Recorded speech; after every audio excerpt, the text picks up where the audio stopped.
The following content is provided under a Creative Commons license. Your support will help MIT OpenCourseware continue to offer high-quality educational resources for free. To make a donation or view additional materials from hundreds of MIT courses, visit MIT OpenCourseware at ocw.mit.edu. I've been getting to play with this robot for a few years now, 3 years of my life basically devoted to that robot. It was one of the most exciting, technically challenging, exhausting, stressful, but ultimately fulfilling things I've ever done. We got to basically take this robot, make it drive a car, get out of the car, that was tough, open a door, turn valves, pick up a drill, cut a hole out of the wall. Notice there's no safety harness, it's battery autonomous. It has to walk over some rough terrain, climb some stairs at the end. It had to do this in front of an audience with basically we got 2 tries, and if your robot breaks, it breaks, right? And there was a $2 million prize at the end, right? We wanted to do it not for the $2 million prize, but for the technical challenge, and myself and a group of students, just like I said, absolutely devoted our lives to this. We spent all of our waking hours on this. We worked incredibly hard. So just to give you a little bit of context, DARPA, our national defense funding agency, has gotten excited about the idea of these grand challenges, which get people to work really hard. The self-driving cars were the first one, and MIT had a very successful team in the urban challenge led by John. And then it's unquestionably had transition impact into the world via Google, Uber, Apple, and John will tell you all about it. I think in 2012, DARPA was scratching their head saying people haven't worked hard enough, and what's the new challenge going to be? And right around that time, there was a disaster that maybe helped focus their attention towards disaster response. So ultimately, it was October 2012 that everything started with this kickoff for the DARPA Robotics Challenge. The official challenge was cast in the light of disaster response. Using the scenario of the nuclear disaster as a backdrop. But I think really their goal was to evaluate and advance the state of the art in mobile manipulation. Okay, so if I'm the funding agency, what I think is that you see hardware coming out of industry that's fantastic. So Boston Dynamics was building these walking robots and the like. This one is the one we've been playing with, Atlas, built by Boston Dynamics, which is now Google. Alphabet, yeah. And then I think from the research labs, we've been seeing really sophisticated algorithms coming out, but on relatively modest hardware. And I think it was time for a mashup, right? So they were very interesting in the way they set up the competition. It wasn't about making a completely autonomous robot. It was there was a twist. You could have a human operator, but they wanted to encourage autonomy. So what they did is they had a degraded network link between the human and the robot, and some reward for going a little bit faster than the other guy. So the idea would be that if you had to stop and work over the degraded network link and control every joint of your robot, then you're going to be slower than the guy whose robot is making the decisions by itself. That didn't play out as much as we expected, but that was the setup. That set up a spectrum where people could do full teleoperation, meaning joystick control of each of the joints if they wanted to, and maybe the goal is to have complete autonomy, and you could pick your place on the spectrum. Right, so MIT, possibly to a fault, aimed for the full autonomy side. The idea was let's just get a few clicks of information from the human. Let the human solve the really hard problems that he can solve efficiently, object recognition, scene understanding. We don't have to do that. A few clicks from the human can communicate that, but let the robot do all the dynamics and control and planning side of things. Okay, so those few clicks should seed nearly autonomous algorithms for perception, planning, and control. Okay, so technically, I don't intend to go into too many details, but I would love to answer questions if you guys ask, and we can talk as much as we want about it. But the theme, the overarching theme to our approach, is when we're controlling, perceiving everything, is to formulate everything as an optimization problem. So even sort of the simplest example in robotics is the inverse kinematics problem, where you're just trying to decide if I want to put my hand in some particular place. I have to figure out if I have a goal in the world coordinates. I have to figure out what the joint coordinates should be to make that happen. Okay, So we have joint positions in some vector q, and we just say, I'd like to be as close as possible. I have some comfortable position for my robot. We formulate the problem as an optimization, say I'd like to be as close to comfortable as possible in some simple cost function. And then I'm going to start putting in constraints, like my hand is in the desired configuration. But we have very advanced constraints. So especially for the balancing humanoid, we can say, for instance, that the center of mass has to be inside the support polygon. We can say we're about to manipulate something. So I'd like the thing I'm going to manipulate to be in the cone of visibility of my sensors, of my vision sensors. I'd like my hand to approach. It doesn't matter where it approaches along the table, maybe, but it should be the palm should be orthogonal to the table and should approach, like this. And we put in a sort of more and more sophisticated collision avoidance type constraints and everything like this. And the optimization framework is general and can accept those type of constraints. And then we can solve them extremely efficiently with highly optimized algorithms. So for instance, that helped us with what I like to call the big robot, little car problem. So we have a very big robot. It's a 400-pound, 6-foot something machine. And they asked us to drive a very little car. Okay, so to the point where the robot physically does not fit behind the steering wheel. Impossible. It just doesn't fit kinematically. Torso's too big. Steering wheel's right there. No chance. So you have to drive from the passenger seat. You have to put your foot over the console. You have to drive like this. And then our only option was to get out the passenger side. Okay, so that was a hard problem kinematically, but we have this rich library of optimizations. We can drag it around. We can explore different kinematic configurations of the robot. But we also use the same language of optimization and constraints, and then we put in the dynamics of the robot as another constraint, and we can start doing efficient dynamic motion planning with the same tools. So for instance, if we wanted Atlas to suddenly start jumping off cinder blocks or running, we did a lot of work in that regard to make our optimization algorithms efficient enough to scale to very complex motions that could be planned on the fly at interactive rates. So one of the things you might be familiar with is sort of a Honda Asimo is one of the famous robots that walks around like this, and it's a beautiful machine. They are extremely good at real-time planning using limiting assumptions of keeping your center of mass at a constant height and things like this. And one of the questions we asked is, could we take some of the insights that have worked so well on those robots and generalize them to more general dynamic tasks? And one of the big ideas I want to try to communicate quickly is that even though our robot is extremely complicated, there's sort of a low-dimensional problem sitting inside the big high-dimensional problem, right? So if I start worrying about every joint angle in my hand while I'm thinking about walking, I'm dead, right?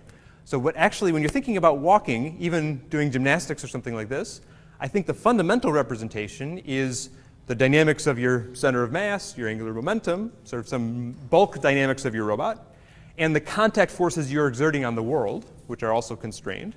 And in this sort of 6-dimensional, 12-dimensional, if you have velocities, space, with these relatively limited constraints, you can actually do very efficient planning and then map that in a second pass back to the full, figure out what my pinky's going to do, okay? So we do that. We spend a lot of time doing that, and we can now plan motions for complicated humanoids that were far beyond our ability to do it a few years ago. This was a major effort for us. My kids and I were watching American Ninja Warrior at the time, so we did all the Ninja Warrior tasks.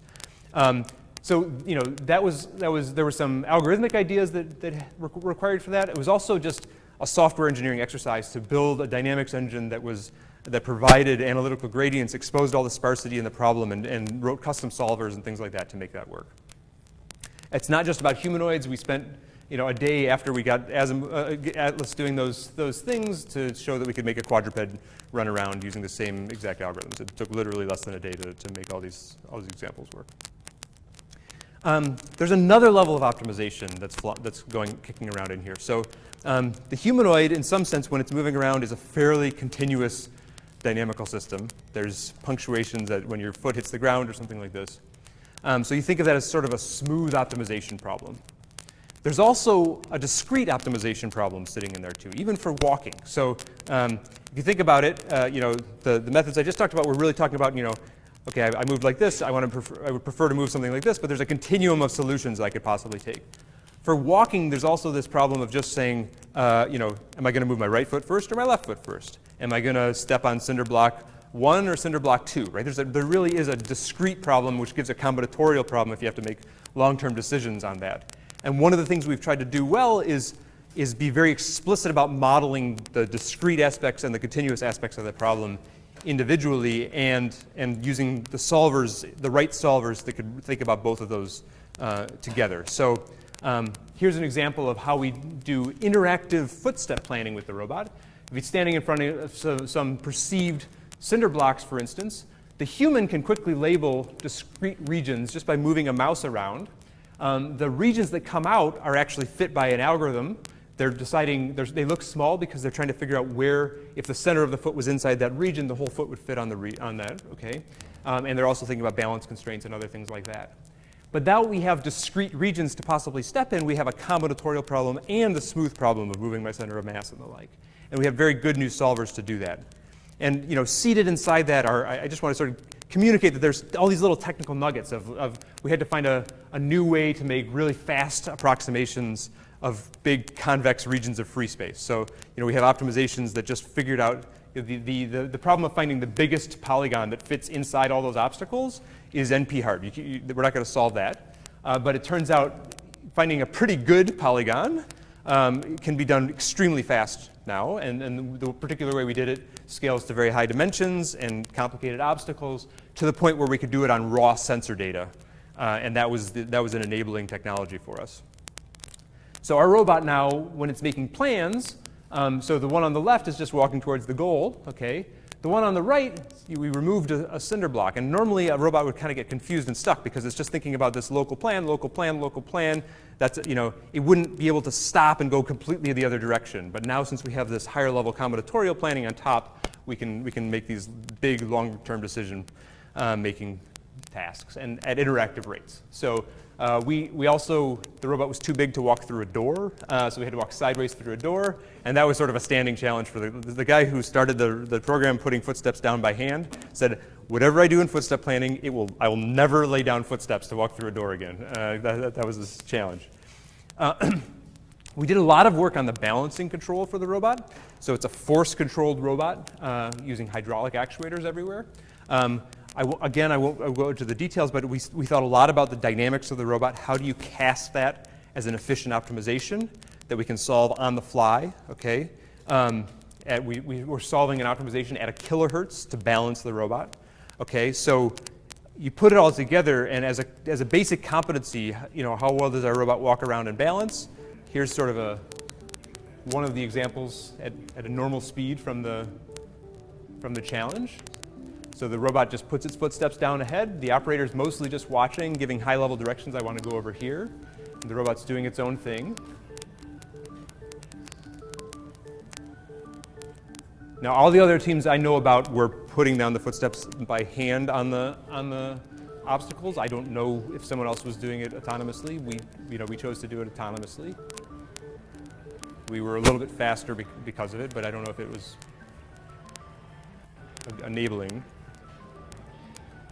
But very proud of our walking, even though it's still conservative. I mean, this is lousy compared to a human. Yeah?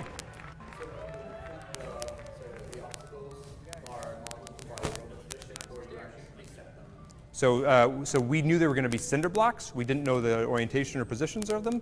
So we had a cinder block fitting algorithm that would run on the fly, snap things into place with the cameras. Yeah? Yeah? Actually, laser scanner.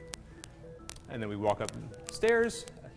Little things, if you care about walking, the heels are hanging off the back. There's special algorithms in there sort of to balance on partial foot contact and things like that, and that made the difference. We could go up there efficiently, robustly. So I would say, though, for conservative walking, it really works well. We could plan these things on the fly. And we also had this user interface that if the footstep planner ever did something stupid, the human could just drag a foot around, add a new constraint to the solver. It would continue to solve with a new constraint and adjust its solutions. We could do more dynamic plans. We could have it run and everything like that. We actually never tried this on the robot before the competition because we were terrified of breaking the robot and we couldn't accept the downtime. But now that the competition's over, this is exactly what we're trying. but the optimizations are slower and didn't always succeed. So in the real scenario, we were putting some more constraints on and doing much more conservative gates. The balance control, I'd say, worked extremely well. So the hardest task was this getting out of the car task. We worked like crazy. We didn't work on it until the end. I thought DARPA was going to scratch it, honestly. But in the last month, it became clear that we had to do it, and then we spent a lot of effort on it. And we put the car in every possible situation. This was on cinder blocks. It's way high. It has to step down almost beyond its reachability in the leg. This thing was just super solid. So Andres and Lucas were the main designers of this algorithm. You see, it's doing. I'd say it's superhuman in this regard, right? No one on a human would not do that, okay, but standing on one foot while someone's jumping on the car like this, it's really works well. In fact, the hardest part of that for the algorithm was the fact that it's trying to find out where the ground is, and the camera's going like this, right? So that was the reason it had this long pause before it went down. Okay, but there was one time that it didn't work well. Okay, so. And it's hard for me to watch this, but it turns out on the first, you saw that kick, okay? This was horrible, okay? I'll tell you exactly what happened, but I think it really exposed the limitation of the tools, the state of the art, So what happened in that particular situation was the robot was almost autonomous in some ways, and we basically tried to have the human have to do almost nothing. And in the end, we got the human's checklist down to about 5 items, which was probably a mistake because we screwed up on the checklist. So one of the 5 items was we have one set of programs that are running when the robot's driving the car. And then all the human had to do was turn off the driving controller and turn on the balancing controller. But it was exciting in the first day of the competition, and we turned on the balancing controller, forgot to turn off the driving controller. So the ankle was still trying to drive the car. Even that, the controller was robust enough. So, I really think there's this fundamental thing that if you're close to your nominal plan, things were very robust. But what happened is the ankle was still driving the car. I think we could balance with the ankle doing the wrong thing, except the ankle did the wrong thing just enough that the tailbone hit the seat of the car. That was no longer something we could handle, right? So there was no contact sensor in the butt. That meant the dynamics model was very wrong. The state estimator got very confused. The foot came off the ground, and the state estimator had an assumption that the feet should be on the ground. That's how it knew where it was in the world. And that basically the controller was host, right? And that was sort of the only time we could have done that badly. And the vibrations and everything, I had emails from people of all walks of life telling me what they thought was wrong with the brain of the robot from shaking like that. But that was a bad thing. Okay, so I think fundamentally, if we're thinking about plans, and that's what we know how to do at scale for high-dimensional systems, is single solutions.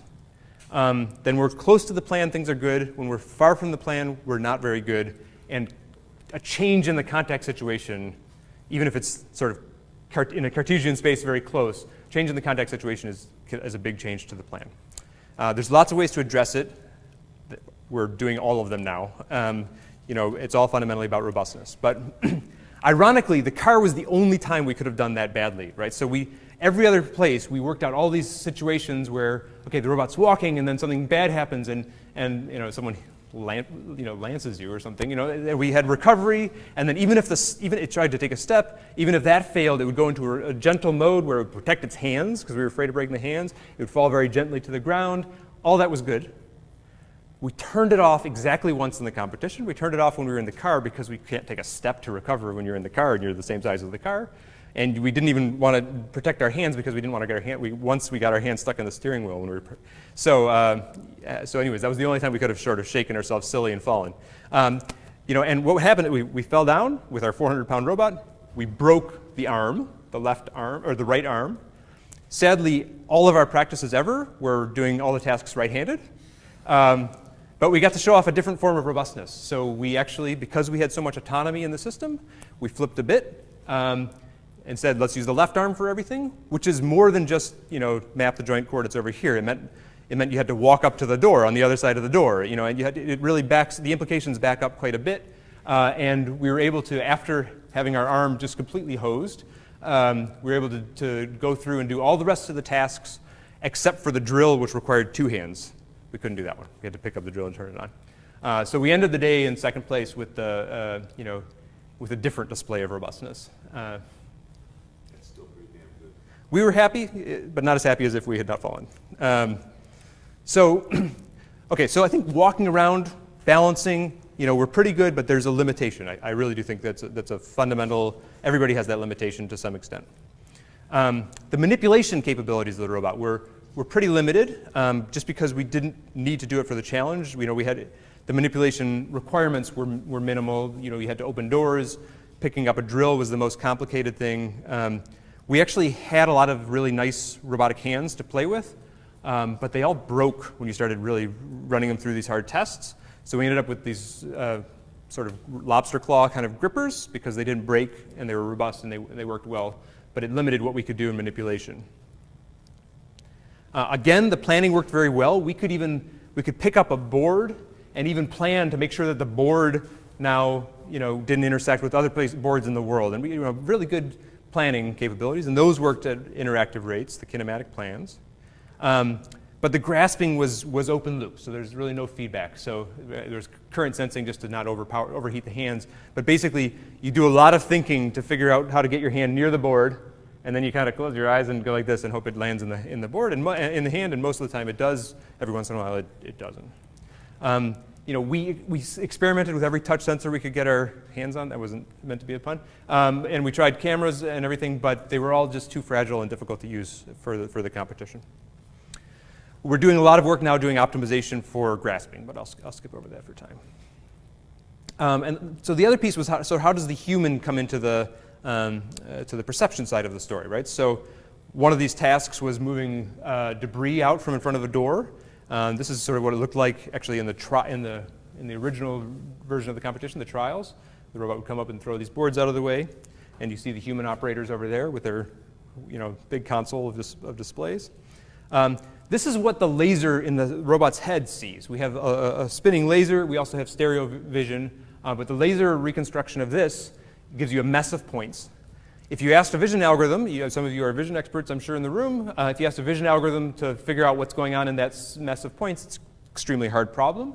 But we have a human in the loop, so the idea is that 1 or 2 clicks from a human can turn that from an intractable problem to a pretty simple problem, right? Just say there's a 2x4 here, and then now a local search can do sort of ransack type local optimizations to find the best fit to a 2x4 to that local group of points, and that works well. And so the robot didn't have to think about the messy point clouds when it's doing its planning. It could think about the simplified geometry from the CAD models. And most of the planning was just on the CAD models. So this is what it looks like to drive the robot. So the robot, you click somewhere saying there's a valve, then the perception algorithm finds a valve. Then the robot starts going. It actually shows you a ghost of what it's about to do. And then if you're happy with it, and if all things are going well, you just watch. But if it looks like it's about to do something stupid, you can come in, stop, interact, change the plans, and let it do its thing. It's kind of fun to watch the robot view of the world, right? So this is sort of what the robot sees. It throws down its footsteps. It's deciding how to walk up to that valve. Again, so when the right arm was broken, this was one of our practice runs, but when the right arm was broken, it had a valve. We had a bit flip, now it had to walk over to the other side of the valve. And there's a lot of things going on. A lot of pieces had to work well together to make all this work. One of the questions that I'll get before you ask it, if you've written it down, okay, that's fine. Why were the robots so slow? Why were they standing still? A lot of people out there waiting for the human, maybe. But for us, it wasn't. It wasn't the planning time. The planning algorithms were super fast. Most of the time, we were waiting for sensor data, and that meant there was 2 things. There was waiting for the laser to go spin out completely around, and also just being conservative, wanting to get that laser data while the robot was stopped. And then there was getting the laser data back to the computer that had the fast planning algorithms and back. So if there was a network blackout, we had to wait a little bit. And that meant we were standing still. But we've actually done a lot of work in lab to show that we don't have to stand still. This is now the robot walking with its laser blindfolded and using only stereo vision, using one of the capabilities that came out of John's lab and others to do stereo fusion.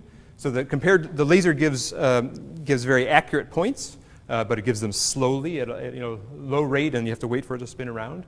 The camera is very dense, very high rate, but very noisy. And John and others have developed these new algorithms that can do real-time filtering of that noisy data, and we demonstrated that they were good enough to do walking on. And so we put all the pieces together, real-time footstep planning, real-time balancing, real-time perception, and we're able to show we can walk continuously. This will be the future. So we had to do networking. We optimized network systems. We had to build servers, unit test, logistics, politics. It was exhausting. But I think it was overall incredibly good experience, a huge success. I think the robots can move faster with only small changes, mostly on the perception side. The walking was sufficient. We can definitely do better. The manipulation was very basic. I think we need to do better there, but we didn't have to for those tasks. The robustness dominated everything. So I'll just end and take questions, but I'll show this sort of a fun, again, robot view of this is the robot's, God's eye view of the world while it's doing all these tasks. You can sort of see what the robot labels with geometry and what it's leaving as points, and it's just kind of fun to have it on in the background. And I'll take any questions. Yeah.